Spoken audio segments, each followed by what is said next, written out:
Hello friends, मैं माधुरी श्रीवास्तव, मेरे channel में आप सभी दोस्तों का बहुत बहुत स्वागत है। आज का हमारा टॉपिक है गैमेटोजेनेसिस। गैमेट्स मतलब होता है कि युग्मक और जेनेसिस मतलब कि जनन।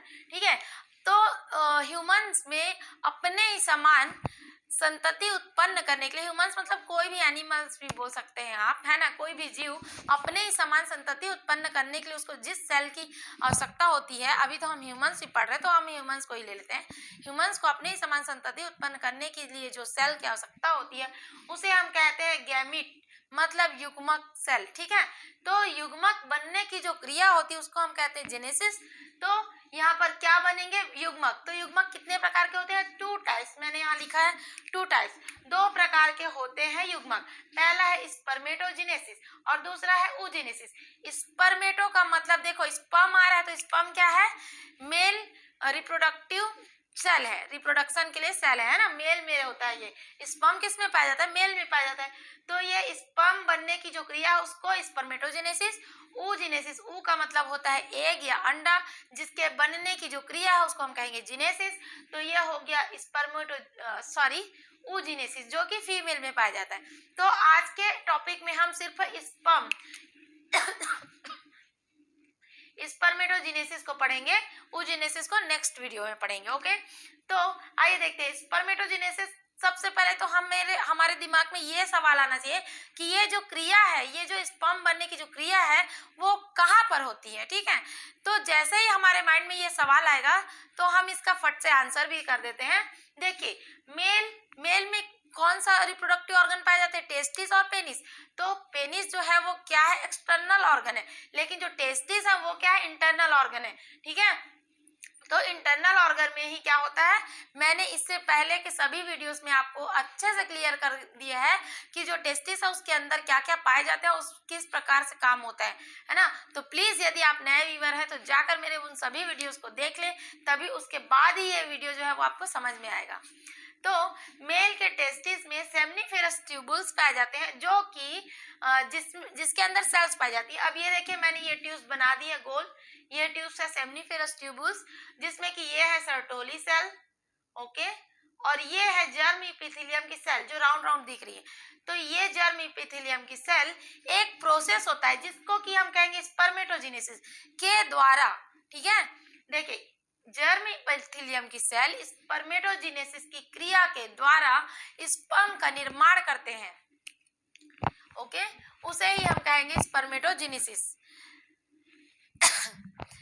अब ये जो क्रिया है वो 2 चरणों में होगी। पहला है फॉर्मेशन ऑफ स्पर्मेटिड, मतलब कि फॉर्मेशन मतलब निर्माण स्पर्मेटिड का। स्पर्म नहीं बना है वो, अभी वो बना है स्पर्मेटिड। ओके, और नेक्स्ट होता है मॉर्फोसिस ऑफ स्पर्मेटिड। मॉर्फोसिस का मतलब होता है कायांतरण, मतलब कि स्पर्मेटिड, जो ये स्पर्मेटिड बने हैं उसका कायांतरण करना। अब ये मैं आगे बताऊंगी चल के, मगर इतना देख लेते कि जो फॉर्मेशन ऑफ स्पर्मेटिड है इसमें हम 3 स्टेज को पढ़ेंगे। पहला है गुणन अवस्था, मतलब कि इंग्लिश में हम कहेंगे मल्टीप्लाइकेशन फेज। सेकेंड है वृद्धि प्रावस्था, मतलब कि ग्रोथ फेज, ग्रोथ मतलब कि बढ़ना, वृद्धि होना। थर्ड है परिपक्वन प्रावस्था, मेचुरेशन फेज। परिपक्वन मतलब कोई बन तो गया है लेकिन अच्छे से नहीं बना, कहना चाहिए उसमें मेच्योरिटी नहीं आई, तो मेच्योरिटी वाली जो फेज है मेच्योर होने के लिए, है ना, उसको हम कहेंगे परिपक्वन प्रावस्था। अब ये तीनों स्टेज जो है वो यहाँ पर शो हो रहे हैं, इसको हम इस तरह से कुछ पढ़ेंगे। आइए देखते हैं। सबसे पहले है गुणन प्रावस्था। गुणन प्रावस्था में क्या होगा? प्राइमरी जर्म सेल, कहाँ पर की है ये सेल? ये यहाँ पर, ये वाली जो सेल है ये है प्राइमरी जर्म सेल। ये क्या करेंगी? मल्टीप्लाइकेशन करेंगी, मतलब कि गुणन करेंगी। जैसे हम 2 का गुणा 2 में करते हैं तो 2 दूनी 4 होता है ना, सेम वही स्टेज यहाँ है। ये 2n है और ये इसने गुणन करके क्या बनाया? 2 और सेल बनाए, फिर इस 2 सेल ने गुणा करके 4 सेल बनाए, फिर 4 सेल ने गुणा करके 8 सेल बनाया। ओके, तो ये जो गुणन की प्रावस्था, जो मल्टीप्लिकेशन हुआ है वो कौन सी क्रिया के द्वारा हुआ है? माइटोसिस। फ्रेंड्स, मैंने यहाँ पर कुछ स्टेप, बस एक एक लाइन ही लिखा है, मगर आप इसे पेपर में थ्योरी आराम से लिख सकते हैं। देखिए मैं बताती हूँ, 1 सेकेंड आपका टाइम लूंगी। गैमेटोजेनेसिस सब फर्स्ट तो ये हमारा हो गया। चाहे आपको स्पर्मेटोजेनेसिस पूछे या गैमेटोजेनेसिस पूछे, एक ही बात है, लेकिन अंतर ये है कि यदि आपको गैमेटोजेनेसिस पूछेगा तो उसमें वो शो करेगा कि उसको oogenesis चाहिए, या क्वेश्चन में oogenesis है या स्पर्मेटोजेनेसिस। यदि oogenesis है तो आप oogenesis का आंसर करेंगे, और यदि स्पर्मेटोजेनेसिस तो स्पर्मेटो। यदि वो डिफरेंस पूछ रहा है कि गेमेटोजेनेसिस में स्पर्मेटो और oogenesis में डिफरेंस, तो आप डिफरेंस बताइए। इस तरह से जो है वो क्वेश्चन होता है। तो हमें आंसर क्या करना है, पहले तो हेडिंग ही डाल देंगे, स्पर्मेटोजेनेसिस क्या है वो भी मैंने बता दिया है। फिर फॉर्मेशन ऑफ स्पर्मेटिड ये भी आप कर लेंगे। उसके बाद ये जो 3 स्टेज है इसको आपको रटने की बिल्कुल भी जरूरत नहीं। देखिए गुडन प्रोस्था मैंने यहाँ पर लिखा है प्राइमरी जर्म सेल। देखिए ये है प्राइमरी जर्म सेल, क्या करेगी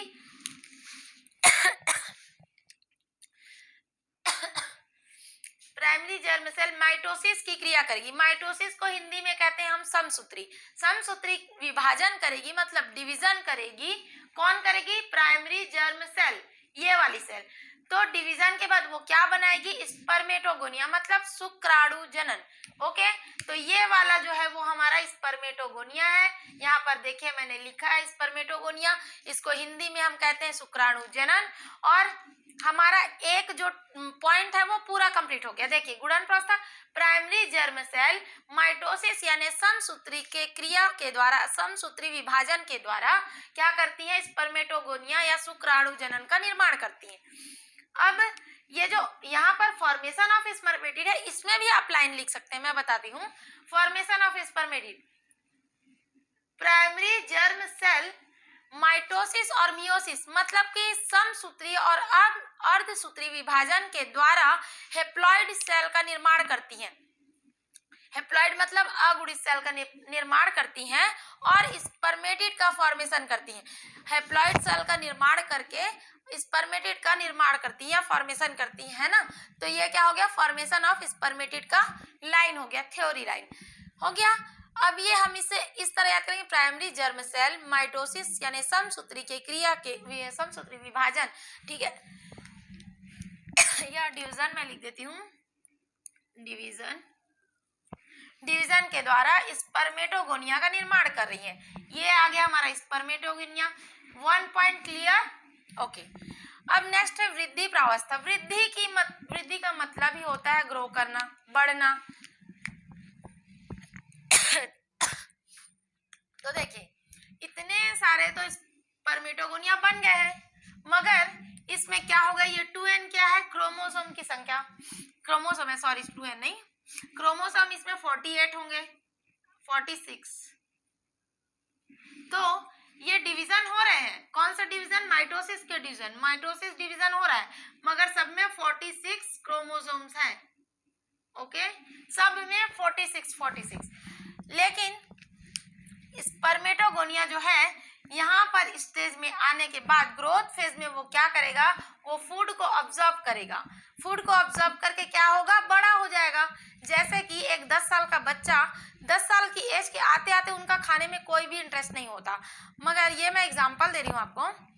10 साल के एज तक वो खाने में कभी इंटरेस्ट नहीं लेता, लेकिन 10 से जब 18 की एज आने वाली होती है, 10 से लेकर 18 साल की उम्र तक बच्चे के खाने की जो हैबिट होती है वो कंटिन्यू बढ़ती है। ये आपने भी कभी ना कभी ध्यान दिया होगा।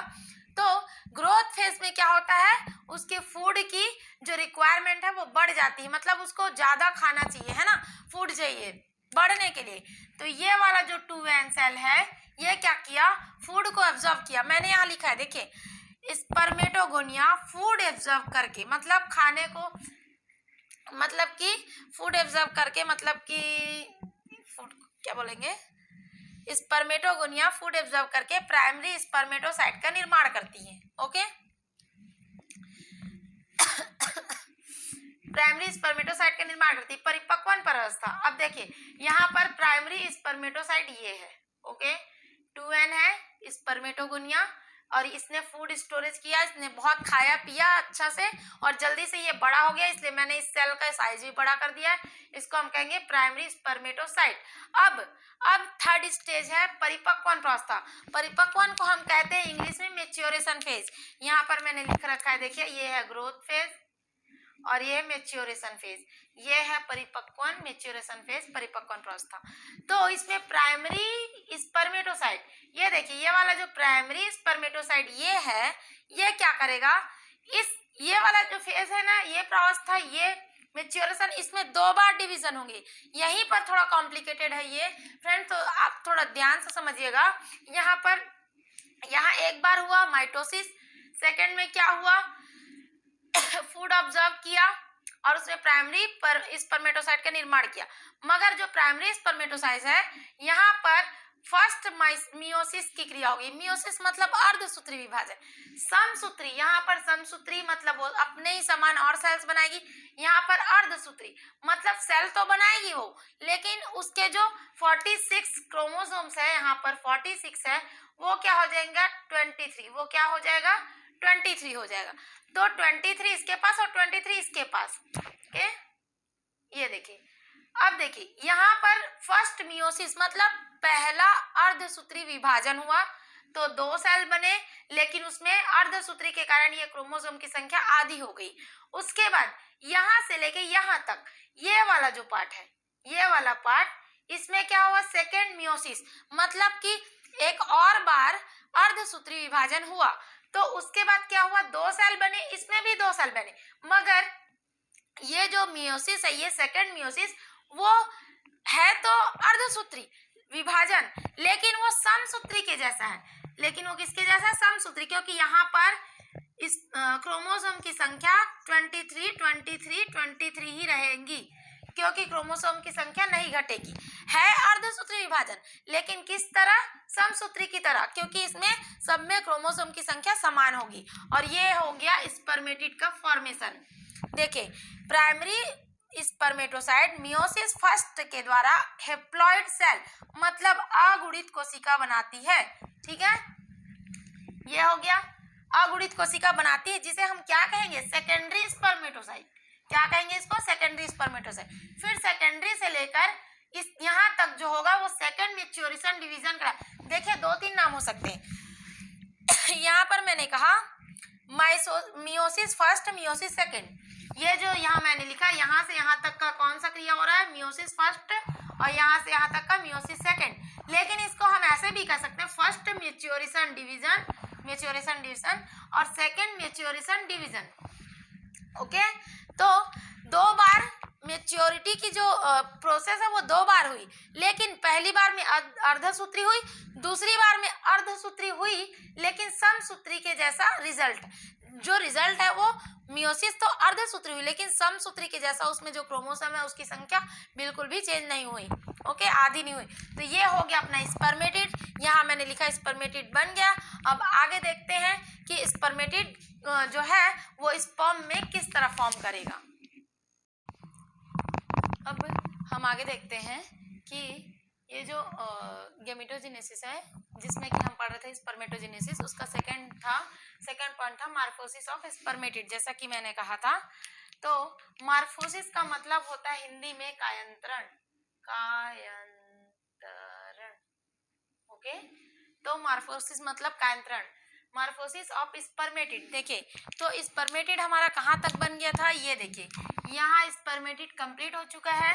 तो बताइए, ये एक सेल है, ओके, और ये एक सेल है, इस दोनों में हमको डिफरेंस दिख रहा है ना, है ना। तो ये स्पर्म है और ये स्पर्मेटिड है। स्पर्मेटिड नॉन मोटाइल होता है। देखिए, जो भारी इंसान है वो कम चल सकेगा, तो ये जो है ना, ये इसमें अभी टेल नहीं है, तो टेल नहीं है तो वो क्या होगा, वो नॉन मोटाइल है, वो एक जगह से दूसरी जगह नहीं जा सकते। तो ये जो स्पर्मेटिड होते हैं वो नॉन मोटाइल होते हैं, भारी होते हैं, देखिए इनका शेप, ठीक है, और ये इनमें टेल एब्सेंट होती है।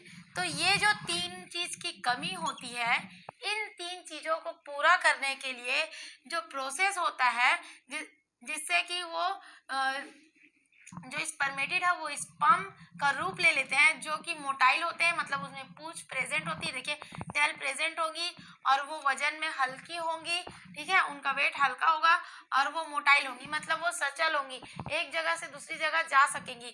तब तो ये जो क्रिया होती है जिससे स्पर्मेटिड स्पर्म में फॉर्मेशन होते हैं उसको हम कहेंगे स्पर्मियोजेनेसिस।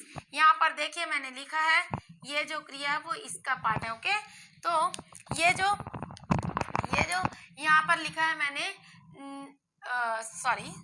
ये स्पर्मेटिड से स्पर्म बनने का जो क्रिया होती है उसको हम कायंत्रण कहते हैं हिंदी में, और इंग्लिश के अंदर जो क्रिया होगी वो स्पर्मियोजेनेसिस होगी। स्पर्मियोजेनेसिस के द्वारा ही क्या होती है, स्पर्मेटिड स्पर्म बनती है। ओके, तो ये हो गया हमारा यहाँ तक स्पर्म कंप्लीट कि टेस्टिस के अंदर स्पर्म किस प्रकार बना, ये लास्ट था। और जब हम ये स्पर्मेटिड पढ़ रहे हैं तो हम हार्मोनल कंट्रोल और स्पर्मेटोजेनेसिस जरूर पढ़ेंगे, क्योंकि ये क्वेश्चन इसमें मतलब जब हम स्पर्मेटोजेनेसिस या oogenesis को पढ़ते हैं तो उसको कंट्रोल कौन करता है, ब्रेन से उसको कंट्रोल कौन सी चीजें हैं जो उसको कंट्रोल करती हैं, कम ज़्यादा किसके कारण होता है, तो उसको पढ़ना हमेशा ही इंपॉर्टेंट है। क्वेश्चन में ये पूछा ही जाता है, hormonal control of spermatogenesis. Spermatogenesis की क्रिया में कौन से ऐसे हार्मोन्स हैं जो सहायक होते हैं। तो देखिए मैं सबसे पहले कहना चाहूँगी कि हमारे बॉडी में जो ब्रेन होता है वो हमारी बॉडी के हर एक ऑर्गन को कंट्रोल करता है, ये मैंने पहले भी कहा था। तो जो ब्रेन होता है उसमें एक पार्ट होता है हाइपोथैलेमस। ओके, तो हाइपोथैलेमस एक हार्मोन का सिक्रेशन करता है जिसको कि कहते हैं गोनेडोट्रोपिन हार्मोन। अब ये जो गोनेडोट्रोपिन हार्मोन है ये हमारे पिट्यूटरी ग्लैंड को क्या करती है, स्टिमुली करती, मतलब उद्दीपन देती है, उद्दीप्त करती है उसको। ओके, और उद्दीप्त करती है तो ये जो पिट्यूटरी ग्लैंड है वो दो हार्मोन रिलीज करती है जिसको कि LH मतलब कि ल्यूटिनाइजिंग हार्मोन और FSH मतलब फॉलिकल स्टिमुलेटिंग हार्मोन का निर्माण करता है। कौन करता है, पिट्यूटरी ग्लैंड। तो ये जो दो हार्मोन है यही आगे चलकर क्या करते हैं, स्पर्मेटोजेनेसिस को कंट्रोल करते हैं। तो देखिए जो ये ल्यूटिनाइजिंग हार्मोन है ये लेडिंग सेल, मैंने उस दिन भी बताया था जब TS ऑफ टेस्टिस पढ़ा था, लेडिंग सेल में क्या करती है, लेडिंग सेल को उत्तेजित करती है और क्या करती है, वहां से फिर टेस्टोस्टेरोन हार्मोन का क्या है, सिक्रेशन होता है, किसके कारण, ल्यूटिनाइजिंग हार्मोन के कारण। ओके, टेस्टोस्टेरोन हार्मोन को हम एंड्रोजन भी कहते हैं, एंड्रोजन हार्मोन भी उसका नाम है, और ये मेल सेक्स हार्मोन है। टेस्टोस्टेरोन क्या है, मेल सेक्स हार्मोन है, ये सेकेंडरी सेक्सुअल कैरेक्टर को भी शो करता है और स्पर्म फॉर्मेशन में भी मदद करता है। तो स्पर्मेटोजेनेसिस को कंट्रोल करेगा, कौन करेगा, टेस्टोस्टेरोन।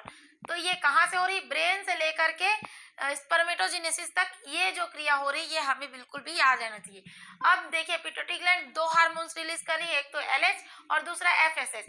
FSH को हम फुल फॉर्म कहेंगे फॉलिकल यानी कि पुटिकाएं स्टिमुली हार्मोन।